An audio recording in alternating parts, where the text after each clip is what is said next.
understand what we want to address. Take heart, because our silence is not going to save us. Thank you. And also amnesia is unacceptable. Amnesia is our worst enemy. Yes, Ahmad, I was going to get to you because for two reasons. One, you can continue what Soraya was saying, but the second one, we spoke, when you and I spoke, about the plight of women under Hamas in Gaza. Could you please elaborate on how much women were actually suffering in Gaza under Hamas before October 7th? Certainly, and I just wanted to pick up on a point you mentioned about the silence. Is one of the things that genuinely and sincerely sustains me, despite the continuous challenges and the hatred and the attacks and the attempts to marginalize me or delegitimize me or paint me as a Zionist sellout or a CIA asset or a Mossad agent or this, that. Every day it's a different charge. There are hundreds, and I mean literally hundreds on a monthly basis of Arabs, Muslims, Palestinians that I hear from on social media, in person, etc., who tell me, thank God you're saying what you're saying. We believe it, we want to say it, but unfortunately we can't. I have a family, I'm part of a sprawling Muslim community in the United States, or my family are still in Gaza, etc., etc. So I take inspiration from the fact that there are many who are silently in agreement. Now, the goal is to try to bring some of them out of the shadows.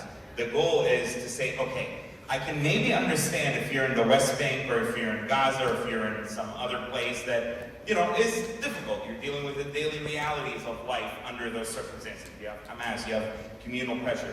But if you're in the United States and you're bullied into silence in this unhelpful way, there's a threshold beyond which I start to lose my empathy. Or I don't want to use the word empathy, I'm all about empathy. I start to lose my patience, I should say, for you to not actually speak out, to not leverage your presence, your Western privilege. That is Western privilege that we have a role and a duty to use, which is the privilege of freedom of speech, the privilege of having safety, the privilege of having our basic necessities met. So I absolutely work with this theme of silence and what it means and where it's coming from.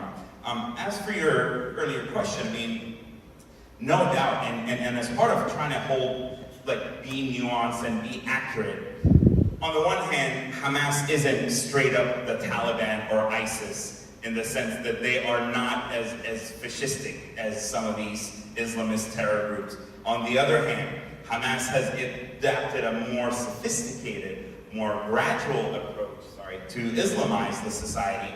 And so one of the first things they did when they took over, I got political asylum in the United States when I was 17 years old. And the interview took place on June 14th, 2007, which is the very day that Hamas took over the Gaza Strip. And I was one of the first wave of Palestinians to seek asylum in the United States from Gaza because of their control. And so later in 2007, one of the first things they did, and I remember having a conversation with my dad about it, is, they came up with a rule that women, because Gaza has beaches, and so there are a lot of hookah lounges and water pipes and smoke hookah, whatever, everybody does it.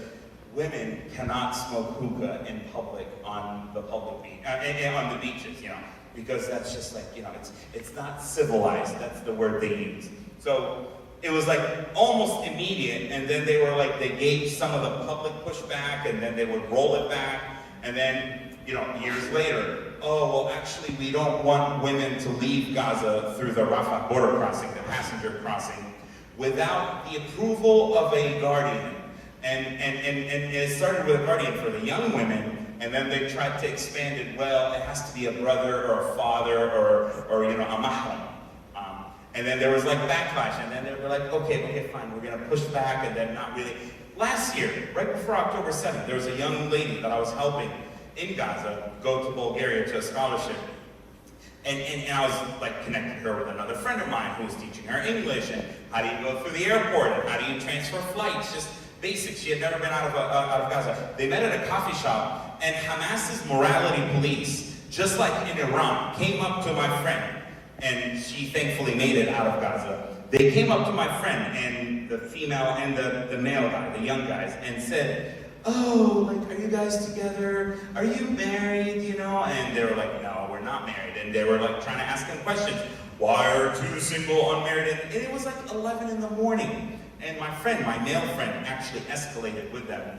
And to de-escalate, they just decided to walk away. But take this, or how about violence? How about when the honor killings that Hamas not only doesn't prosecute those who commit those, but actually allows, for example, there are other things, for example, when it comes to splitting of the inheritance, because of the Islamic doctrine that Hamas adopts, they codified in the law that women get half of the inheritance of men, and so on and so on and so on and so on. So you have, it's like death by 1,000 paper cuts. It's like threads upon threads of, you know, entrapping women into this Islamization of the society. And Gaza, by the way, I know people find it, my family, I come from a pretty conservative Muslim family. My mom and siblings and sisters and all cover up and wear the hijab. They're very committed and devout Muslims.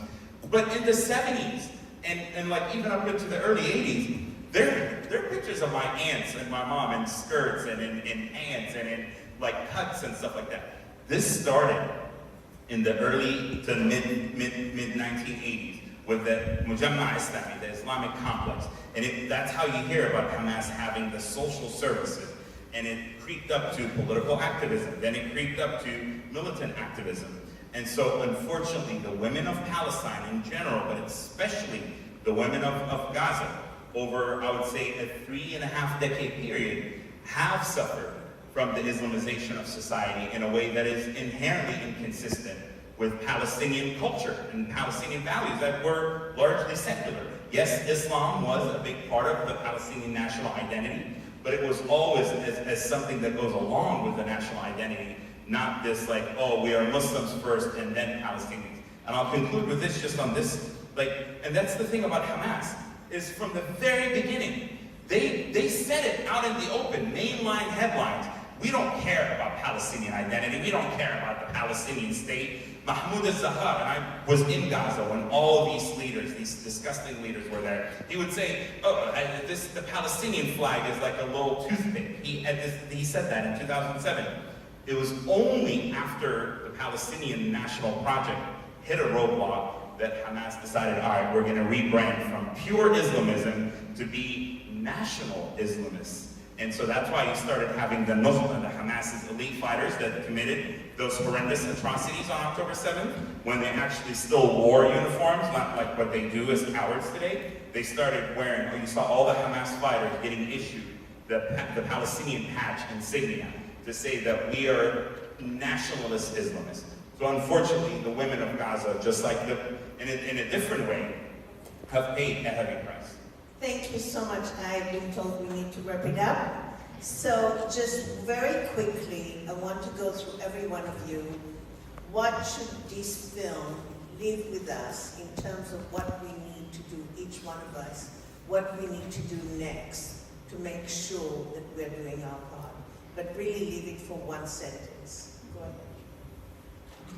I'm going to answer this question as a Jew and as an Israeli citizen, that what this film did for me, that reminded me that if I'm not the owner and the narrator of my own story, someone will take it from me, and it is my duty to continue to talk about this movie, to talk about these women, and to when I walk into a room of women's rights organizations, that I don't leave those two parts of me outside, and I insist that people look me in the face and recognize what my people are going through, what these women have gone through, and I'm not going to back down.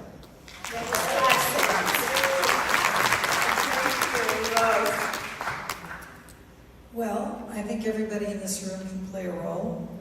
Education, as I said before, is the road to peace and understanding. There is denial not just of the women's rape issue, but there also is denial of everything.